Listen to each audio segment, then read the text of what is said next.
आप देख रहे हैं हमारे यूट्यूब चैनल बिहारी कुंदन अकेला। जैसे कि आप लोग को हम भोजपुरी गाना, मैथिली और इससे रिलेटेड हम अपने यूट्यूब चैनल पर डालते रहते हैं। तो आज आप लोग के एक देशभक्ति गाना लेकर के आए हैं जो बहुत ही अच्छा है, और आप लोग सुनिए।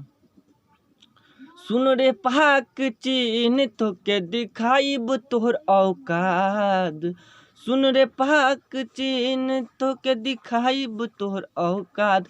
तो अब की झाके गारब तिरंगा, एला ओ सी के पार, एला ओ सी के पार। भारत के सामने नइखे चली तहार कुछहू, पीछे से बार करबे त घर में घुस के मारब हमहू।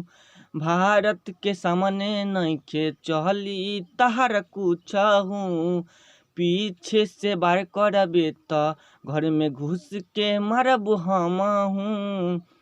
भारत से पंगा लेबे त लागी न तोहके पार, भारत से पंगा लेबे त लागी न तोहके पार, लागी न तोहके पार।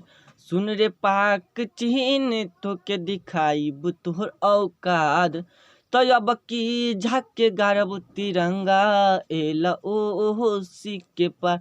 तो अब की झाके गारब तिरंगा, एला ओ सी के पार, एला ओ सी के पार। तो हम बिहारी कुंदन अकेला, आप लोग को यह देशभक्ति गाना कैसा लगा? आप लोग लाइक, कमेंट, शेयर, और हमारे चैनल पर नए आए तो हमारे यूट्यूब चैनल बिहारी कुंदन अकेला को सब्सक्राइब और बेल आइकन को दबाना न भूलें। ऐसे ही इस वीडियो हम डालते रहते हैं भोजपुरी मैथिली के, तो आप लोग देखते रहिए हमारे यूट्यूब चैनल। वंदे मातरम, जय हिंद।